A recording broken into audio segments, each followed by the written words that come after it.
बहुत बार ना हमारे मन में ये आता है कि यार हम भी पूजा पाठ कर रहे हैं, हम भी पूरी भक्ति के साथ ईश्वर से प्रार्थना करते हैं, सारी चीज़ें ठीक ठाक कर रहे हैं, कुछ गलत भी नहीं कर रहे, फिर भी ईश्वर हमारी मदद कर क्यों नहीं रहे? भगवान को क्या हमारी पूजा पाठ स्वीकार नहीं हो रही है? क्या ऐसा करें जिसकी वजह से हमारे जीवन में जो कष्ट है वो दूर हो जाए? सामने वाला इतना पूजा पाठ नहीं करता, हम इतना करते हैं, उसके पास देखो क्या कमाल का प्रॉफिट हो रहा है, उसकी ज़िंदगी में किसी तरह की कोई समस्या नहीं है, और हमारे में कितनी समस्या चल रही है। ये जो हमारे मन में आता है ना, एक बात बताऊं, ईश्वर आप पर अपनी नज़र रखते हैं, जो आपके लिए बेहतर है वो आप तक आता है। कभी कभी हमें लगता है कि ईश्वर हमारी बात नहीं सुन रहे, नहीं देख रहे, हम सक्सेसफुल नहीं है। क्या पता इससे भी बुरी हालत होती अगर आप पर ईश्वर का साथ और हाथ नहीं होता। ज़्यादा बड़ी बात नहीं करूँगा, कहानी से समझाने की कोशिश करूँगा।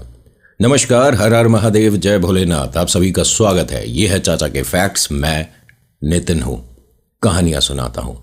अभी फ़िलहाल चैनल का इंट्रो फिर आकर मिलवाता हूँ ब्रिजपाल और अनीता से, जिनसे कुछ गलती भी हो रही थी, लेकिन समय रहते संभल गए सब। अभी इंट्रो फिर शुरू करता हूँ। जय भोले।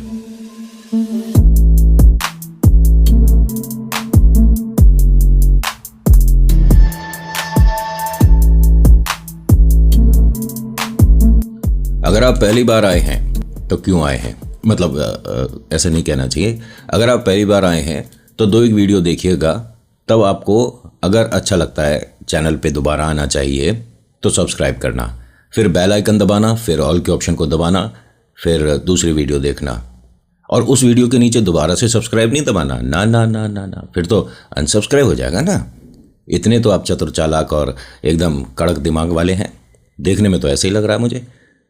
नहीं है तो चैनल के साथ जुड़े रहो, हो जाओगे। ब्रिजपाल अनीता ने तकरीबन 16-17 साल एक एक रुपया जोड़ा, बहुत मेहनत करी, और इस दौरान इन्होंने अपनी बहुत ज़्यादा ख्वाहिश, बहुत ज़्यादा ज़रूरतें अवॉइड कर दिया कि नहीं कोई बात नहीं, अभी नहीं, बाद में देख लेंगे। ये तब की बात है जब ये कलर टीवी का ज़माना मतलब बस आया ही था। किसी बहुत पैसे वाले के घर में आपको कलर टीवी मिलता था, और बहुत सारे ऐसे लोग थे जिनके पास टीवी की सुविधा थी नहीं, टेलीविज़न। ठीक है, आप कहोगे कि अरे नितिन यार कैसी बात कर रहे हो, ऐसा कब ज़माना हुआ? हमारे घर में तो 100 इंच लग रहा है, हमारे घर में तो थिएटर वाला टीवी लग रहा है। लग रहा होगा। अपने दादाजी से एक बार बैठकर बात करो, ज़्यादा बातें नहीं करते उनसे।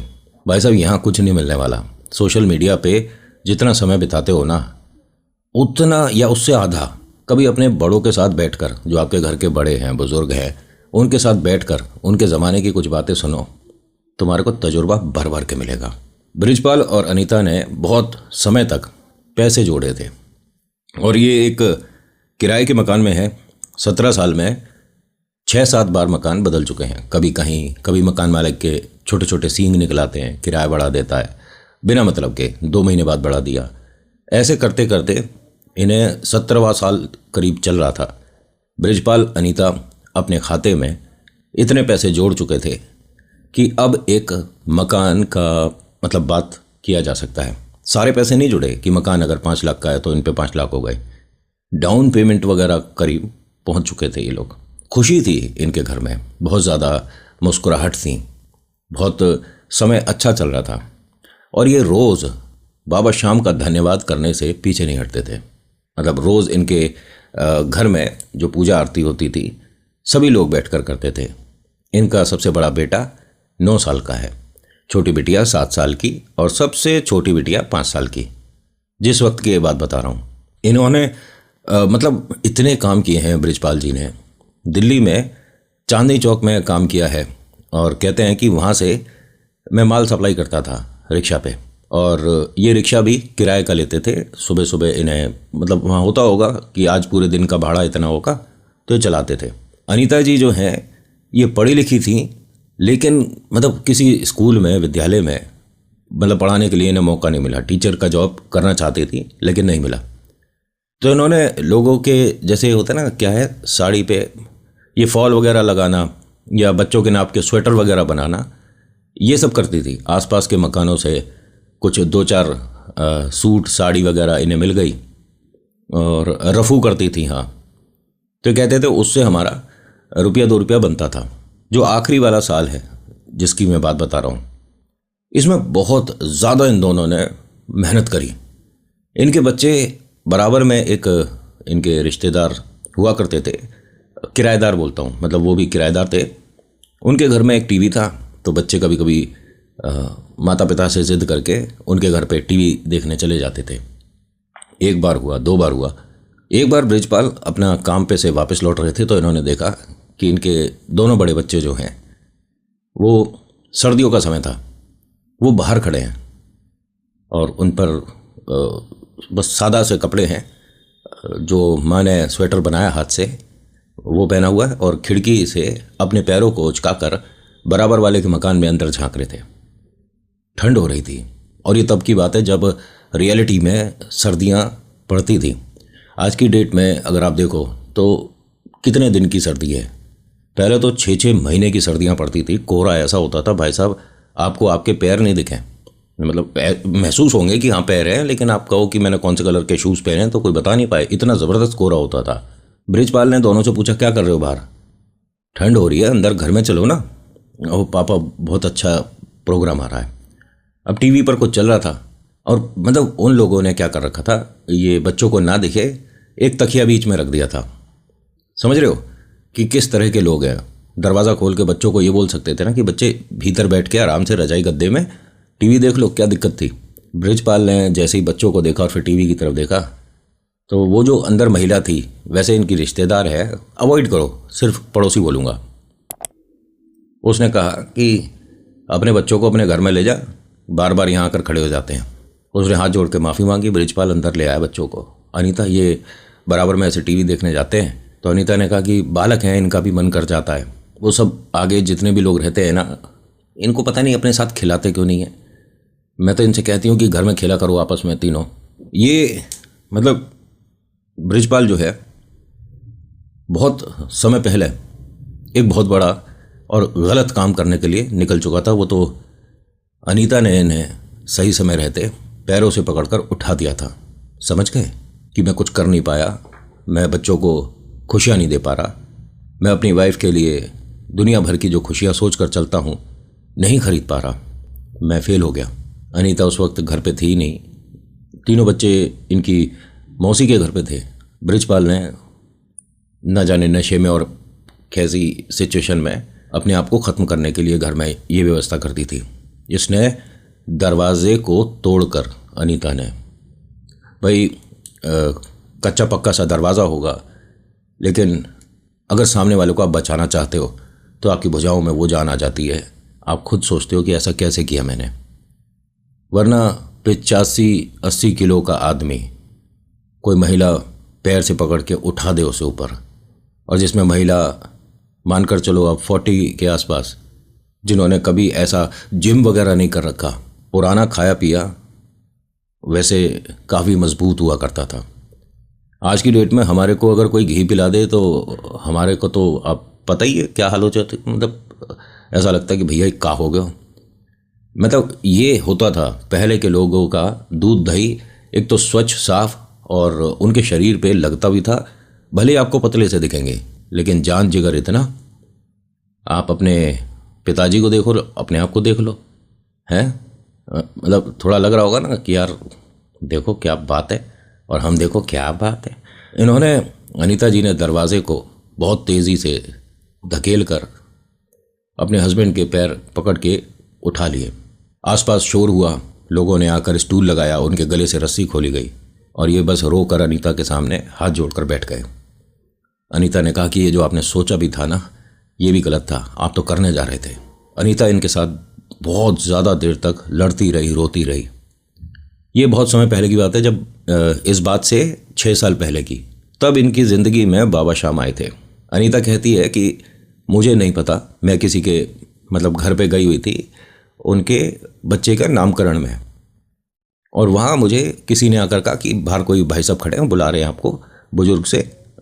अब मैं गई बाहर, तो एक बाबूजी ने कहा कि तेरे घर पर कोई परेशानी सी हुई है, जा। इन्होंने कहा कि मेरे घर पर परेशानी हुई है, और मेरा घर ज़्यादा दूर था नहीं, एक गली छोड़कर था। मैंने ऐसे ही चेक करने को चली गई। ये कहते हैं कि मुझे उनमें बाबा शाम की झलक दिखी थी।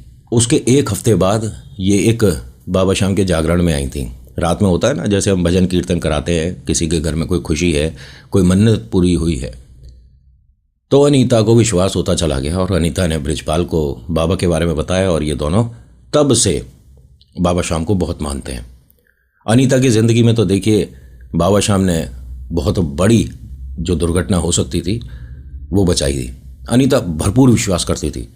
बृजपाल भी अब धीरे धीरे जैसे जैसे बाबा शाम से जुड़ा, इसके भी मन में कॉन्फिडेंस और बच्चों के लिए, वाइफ के लिए कुछ कर दिखाने वाला एक जज्बा पैदा हो गया था। लेकिन ये 17वां साल है जब बच्चों के इस रवैये को देख कर कि बाहर खड़े होकर सर्दियों में टीवी देख रहे थे। अब बालक बुद्धि है, उन्हें क्या पता सर्दी गर्मी, उन्हें टीवी पर प्रोग्राम कुछ अच्छा दिख रहा है, वो खड़े होकर देख रहे हैं। पहले के ज़माने में लोग रुक कर टीवी पे मैच देखा करते थे। वर्ल्ड कप याद है, कपिल देव साहब वाला? मतलब रोड पर भीड़ लग गई थी, लोग निराश हो गए थे कि अब तो मैच में कुछ बचा नहीं। लेकिन जब मोमेंट था, वो पता है उस मैच के बारे में ना? खैर, मैं कहानी के बाद आपसे बात करूं तो ज़्यादा बेहतर है, वरना आप लोगों की डांट आनी शुरू हो जाती है।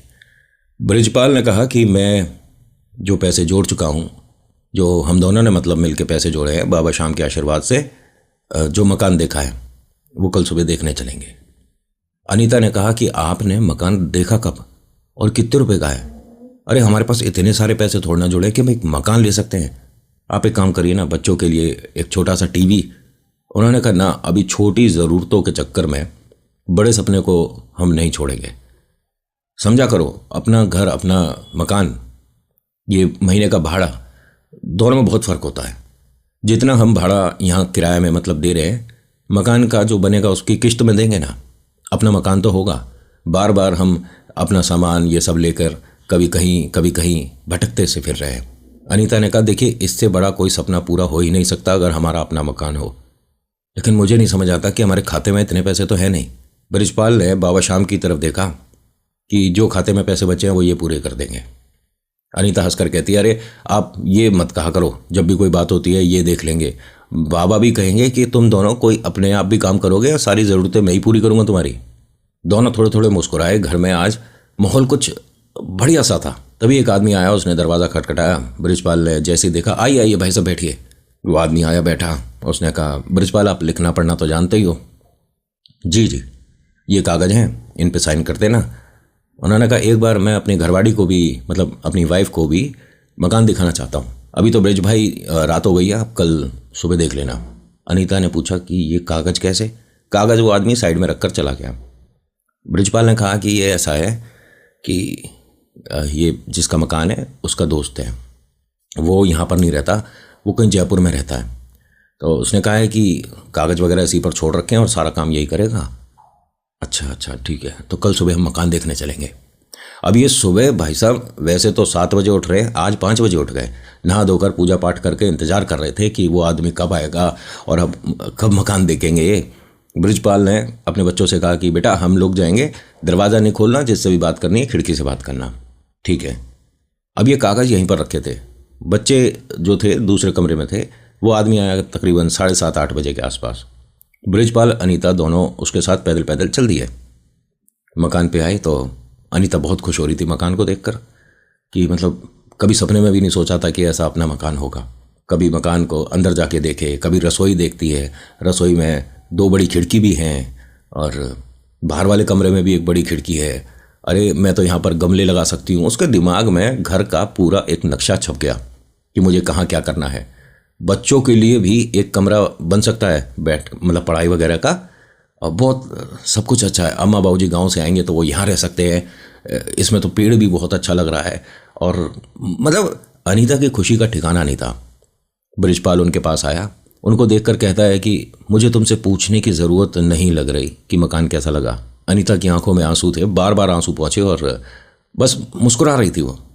हाँ जी ठीक है, हाँ जी अच्छा है, हाँ जी बढ़िया है। अब वो आदमी ने बाहर खड़ा था, हाँ जी देख लिया हो तो करें फिर आगे की बातें। बृजपाल ने अनीता से कहा कि फिर पक्का है ना? अनीता ने उनके सामने हाथ जोड़े, आंसू पहुँचे और कहा कि मुझे जीवन में और कुछ नहीं चाहिए। मतलब ये जो है ना, मेरे पास शब्द नहीं है बयां करने के लिए कि आप कितनी बड़ी खुशी दे रहे हो हम चारों को। बृजपाल बहुत ज़्यादा खुश था। अब ये दोनों यहाँ से जब चले, अनीता के पास ना ये मानो बाबा शाम 24 घंटे ही रहते थे। वो उनसे कभी कभी बात कर लिया करती थी, चलते फिरते ऐसे ही। और जब ये घर में चक्कर लगा रही थी तो बाबा देखियो मकान कैसा है, बाबा देखियो मकान कैसा है, बाबा ये अच्छा है ना हमारे लिए, बाबा बहुत मन से हम ये काम कर रहे हैं, ये काम में कछु दिक्कत तो ना है ना, बाबा देखियो मकान। वो ऐसे बोल रही थी। तो वो जो बीच में आदमी है, मैं तो इसे प्रॉपर्टी डीलर बोलूँगा, इसने एक बार बृजपाल से कहा था कि ये भाभी का मानसिक संतुलन ठीक है क्या, ये आपस में क्यों बात कर रही हैं इस तरह से। तो बृजपाल ने कहा कि ये वैसे ही नहीं बोल रही, इनके साथ हमारे बाबा जो हैं वो चलते हैं मान लो। अच्छा। जब ये घर पहुँचे तो भाई साहब घर पर भीड़ सी लग रही थी। ये थोड़ा बृजपाल और अनीता तेज़ी से भागते हुए पहुँचे, दरवाज़ा देखा खोल रखा है, बच्चे तीनों बाहर हैं और कमरे में तमाम जगह आग लगी हुई है। बृजपाल अनीता ने मतलब जो आसपास के लोग थे वो कोशिश करके बुझा रहे थे, बाकी बृजपाल अनीता ने किया। और ये 1.5 से कमरे का मकान है ये मानकर चलो। ये तीनों बच्चों को रसोई से निकाला था। जो छोटा वाला था वो भी वही ज़मीन पर रसोई में बैठा था। पड़ोसियों ने इतनी मदद करी कि ये बच्चे यहाँ से बाहर सकुशल आ गए थे। बृजपाल अनीता बच्चों को देखते हैं, तुम सब ठीक हो, ये सब कैसे हुआ था। कहते बाहर से किसी ने माचिस जला के अंदर फेंकी पापा, ये इनके सबसे बड़े बच्चे ने बताया। बृजपाल ने कहा कि अरे मतलब ऐसे कैसे हो जाएगा, यहीं पर रजाई रखी हुई थी और किसी ने खिड़की से जलती माचिस फेंकी है। अब ये अनीता भी कंफ्यूज कि भाई मतलब ऐसी मूर्खता कौन करेगा, घर में 3 बच्चे हैं छोटे और किसी ने ऐसे माचिस जलाकर अंदर फेंक दी। वो आदमी आया, देखा, कह रहा कि भाई साहब अब सब तो ठीक है, आप वो पेमेंट करा देते और साइन कर दो। हाँ मैं 1 मिनट ज़रा, घर में इतनी बड़ी समस्या हो गई। जितने भी ये गद्दा वगैरह में आग लगा था इन्होंने घर के बाहर करा, बच्चों को आस पड़ोस के लोगों ने लाकर पानी वगैरह दिया, सब रिलैक्स करे गए। मतलब कमरे में आए, अनीता सीधा बाबा के पास आई, बाबा से शिकायत करती है कि तुम्हारी जिम्मेदारी थी, बच्चों को तुम पे विश्वास करके मैं छोड़ के गई थी ना, ये कैसे हो गया घर में। बृजपाल ने कहा कि 1 मिनट, ऐसे नहीं कहते, बाबा ने देख कितना साथ दिया है, बच्चों को खरोंच नहीं आई है। घर में इनके जो इस वाले कमरे में ना कोई चीज़ बची नहीं थी, सब खाक हो गया था। उस आदमी को बहुत गुस्सा आया, उसने कहा कि ये क्या बृजपाल, देखना कागज़ भी जल गया है। अरे मैं इसके लिए माफ़ी चाहता हूँ। माफ़ी क्या चाहता हूँ, अब मुझे कम से कम 2 दिन लग जाएंगे इसे बनवाने में, आप गुस्सा मत होइए। देखिए इतनी बड़ी समस्या हो गई थी, मैं इसकी आपसे कैसे सॉरी बोलूँ, क्या करूँ। उन्होंने कहा इस कागज़ को बनाने में अभी इतना खर्चा और आ जाएगा। बृजपाल ने अनीता की तरफ देखा तो अनीता ने कहा कि ठीक है, पैसे देने तो हैं ही मकान के, हम करवा देते हैं। ये घर में से अंदर वाले कमरे से कुछ पैसे इन्होंने जो घर पे जोड़ रखे थे वो दिए कि बाकी हम बैंक से खाते से मतलब करवा देंगे आपको। ठीक है, फिर अभी आप 2 घंटे में बैंक जाओ और जो मकान का डिपॉजिट है वो ले आओ। जी बिल्कुल। अब वो आदमी तो चला गया। बृजपाल अनीता बच्चों को ये बता रहे थे कि अब हम जल्दी से जल्दी 10-15 दिन में अपने एक ऐसे मकान में जाएंगे जिसमें पेड़ भी है, उसमें झूला भी डाल सकते हो और उसके 2 महीने बाद आपको टीवी भी मिलेगा। इन्होंने अपने सिर से पैर तक के सारी मेहनत लगा के जो रुपया जोड़ा था वो खाते में से निकाल के लाए थे। अब बेचैनी हो रही, घर में इतना पैसा रखा है, नींद ना आए भाई साहब। शाम हो गई, वो आदमी वापस नहीं आया, रात हो गई। अगले दिन सुबह भाई साहब, प्रॉपर्टी का जो ये खेल है ना, अगर नहीं समझ आता तो गलती से भी मत खेलना। मैं सही बता रहा हूँ आपको। ये चीज़ मेरा एक फ्रेंड है, उसके साथ भी हुआ है। आपको क्या लगता है कि रिटर्न मिल जाते हैं? अजी कद्दू नहीं मिलता, काटते रहो चक्कर, बहुत जल्दी न्याय हो जाता है। हाँ, मतलब सुन के कैसा लग रहा है? आपकी चीज़ है, प्रूफ करने में आपको ज़माने लग जाएंगे। यहाँ बृजपाल और अनीता अगले दिन सुबह उस आदमी का इंतज़ार कर रहे थे। वो आया 10-11 बजे। बृजपाल 2 दिन काम पर गया ही नहीं। भाई 1 दिन मकान देखा था, आग लग गई थी, ये सारी दिक्कतें हुई। अगले दिन वो आदमी आया, उसके हाथ में कागज़ वगैरह। बृजपाल और अनीता से कहा कि बधाई हो, ये कागज़ भी जल्दी बन गए और आपके मकान की सारी व्यवस्था हो गई है। अब ये बृजपाल अनीता ना बार बार उस आदमी का धन्यवाद करे जाएं कि आप तो ईश्वर का रूप बनकर आए हो, ऐसे मकान तक पहुंचाया आपने, और आपसे 10 बार कहा, हर बार ये कहते हो कि नहीं मुझे इसमें कोई हिस्सा नहीं चाहिए, जो भी पैसे हैं आप मकान के ही रखो, उसे ही दो। और मतलब आप जैसे भले आदमी नहीं होते। और वो आदमी भी बस हाथ जोड़ के, अरे आप ये सब मत कहा करो। अनीता उनके लिए चाय बना रही थी, घर में बच्चों को नाश्ता वगैरह दिया था, उसने लाकर कागज़ दोबारा दिए। ब्रिजपाल और अनीता से कहा, और वो लेकर आया था, क्या कहते हैं स्टैम्प पैड होता है ना, आपको अंगूठे का निशान जहाँ चाहिए होता है। तो ब्रिजपाल अनीता दोनों ने कहा कि हम साइन करना जानते हैं। उसने कहा नहीं नहीं, इसमें अंगूठा ही लगेगा। ठीक है। अब इन्होंने अंगूठे वगैरह लगा दिए, खुशी का ठिकाना नहीं। भाई साहब, बयाना वापस तो होता नहीं, लेकिन सिर्फ कही सुनी बातें हैं। इंसान की नीयत अच्छी हो तो बयाना भी वापस हो जाता है। बयाना समझते हो ना, डिपॉजिट। लेकिन मेरी जो सोच है वो यही है कि ज़बान की कीमत होती है भाई, पैसों की नहीं होती इतनी। अच्छा, इससे रिलेटेड कभी कुछ आपके साथ हुआ हो तो मुझे मैसेज करके बताना ज़रूर कि आपने कोई चीज़ देखी, पसंद करी और बाद में उसका मोल भाव में दिक्कत आया, कुछ बताओ। मतलब मेरे को अच्छा लगता है जब आप लोगों से बात करता हूँ, आप अपना कुछ बताते हो तो। ब्रिजपाल अनीता ने यहाँ धन्यवाद ना जाने कितनी बार कर दिया, और पैसे वगैरह सब दिए, रखे ही थे मतलब टेबल पे, और अनीता ने वो सारे कागज़ उठाकर बाबा श्याम के सामने रख दिए कि बाबा ये एक नई शुरुआत हो रही है, ज़िंदगी में जितना भी हमने मेहनत किया, जितना भी कमाया, वो सब यही है, अब कोई गलती ना हो। ये बोलकर यहाँ से चली है, मतलब रसोई तक जा रही थी कुछ नमकीन बिस्किट वगैरह लेने, इन कागज़ों में फिर से आग लग गई। ब्रिजपाल फटाफट से उठा, इन कागज़ों को वहाँ से हटाया, बुझाया, और वो आदमी अब खुंदक में आ गया भाई साहब। गुस्से में न जाने क्या क्या बोलने लगा। अरे तमीज़ ना है, ये तेरी बीवी का दिमाग ख़राब है क्या? मतलब इसे ऐसी जगह क्यों रख दिया जहाँ पर आग लग। वहाँ कोई आग नहीं लगी हुई थी, कोई जोत नहीं लगी हुई थी, कोई दीपक नहीं लगा रखा था, कोई अगरबत्ती धूप बत्ती नहीं जल रही थी, कहीं से किसी ने माचिस की तीली नहीं फेंकी थी। कागज़ों के नीचे जहाँ इन्होंने अंगूठा लगाया था वहाँ तक का कागज़ जल गया। ब्रिजपाल ये चीज़ समझने में समय लगाया, लेकिन अनीता ने तुरंत क्या कहा, वो पैसे टेबल से उठा के, एक काम करेंगे भाई साहब, हम अगले 2 महीने में देखेंगे मकान के बारे में। ब्रिजपाल ने अनीता को देखा कि ये क्या बोल रही है। वो एकदम आदमी खड़ा हुआ कि ये क्या मतलब है? अरे मैं दुनिया भर का खर्चा कर चुका हूँ, काम कर चुका हूँ, उन भाई साहब को जयपुर मैंने किसी तरह से संदेशा पहुँचा दिया है, अब तू मना कर रहा है यार? उन्होंने नहीं, मैं बात करता हूँ। हाँ बात कर। और कैसा आदमी है जो तेरी बीवी तेरे को कुछ कहकर चली गई और तुझसे जवाब नहीं दिया जा रहा? उन्होंने कहा भाई साहब यहाँ ये बात मत करो, मेरा घर परिवार संसार वो ये संभालने वाली, तो उसके लिए ये मत बोलो, ठीक है? और इस घर का प्रधान मैं नहीं हूँ, मेरी प्रधान वही है। आप एक काम करिए, आप जाइए, हम दोपहर में आकर आपसे बात करते हैं। कह रहे बात नहीं करना, अगर डिपॉजिट करना है दोपहर तक कर देना, वरना वो मकान 10 लोग हैं लेने वाले, समझ आ गई? अब ये अंदर आया। ब्रिजपाल ने अनीता से कहा कि पैसे क्यों उठा लाई, हुआ क्या है? अनीता कहती है कि बाबा श्याम का इस पर आशीर्वाद नहीं, मैं नहीं खरीदूंगी। ब्रिजपाल ने कहा कि लेकिन ऐसा हुआ क्या है? उन्होंने कहा आपको समझ नहीं आ रहा? अरे अभी कागजों में आग लगी है आपके सामने, आप कह रहे हो कि हुआ क्या है? ब्रिजपाल ने कहा कि तुम्हें पहली बात, जहां दीपक है वहां पर ऐसे तरह कागज वगैरह नहीं रखने चाहिए। ये ब्रिजपाल जी का हाथ पकड़ के खींच के लाई रसोई से और कहती है कि देखना मंदिर पे कोई दीपक नहीं लगा हुआ था, मंदिर पे कोई अगरबत्ती धूप बत्ती नहीं लगी हुई थी, सिर्फ बाबा श्याम की तस्वीर है। कैसे आग लगी?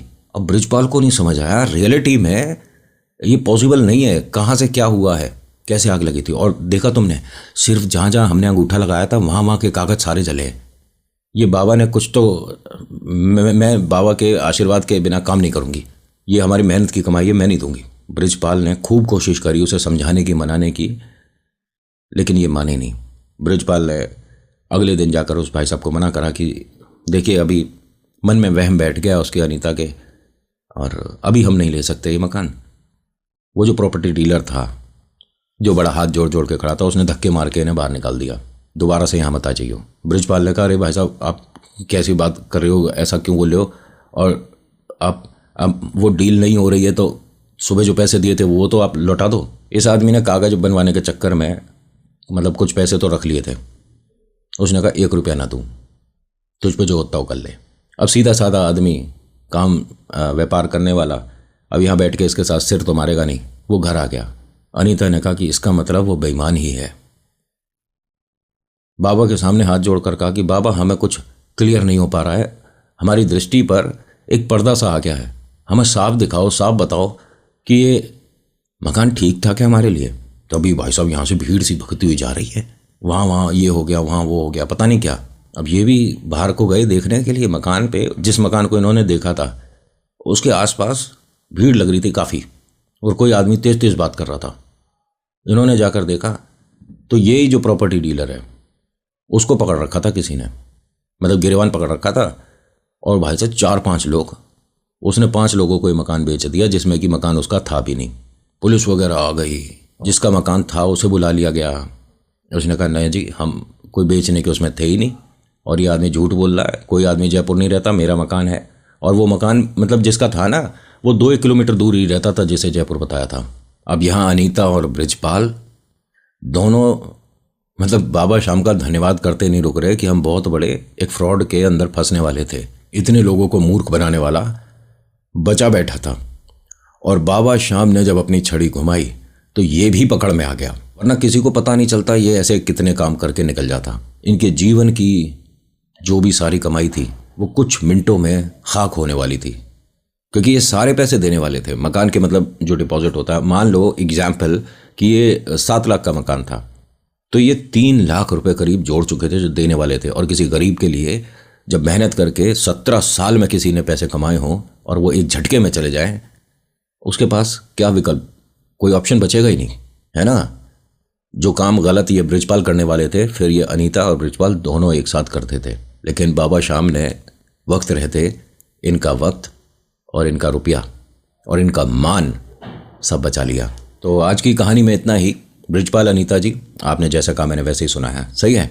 अब बाकी आप सभी से एक बात कहना चाहूँगा कि देखिए, आप जय श्री श्याम, ओम नमः शिवाय, जय श्री महाकाल ज़रूर लिखते हो, लेकिन कहानी से रिलेटेड मुझे आपकी कोई सुझाव, बात, फीडबैक ज़रूर चाहिए, ठीक है। ठीक है, क्या ऐसे क्या कर रहे हो, लिखो ना कि हाँ मतलब सही है।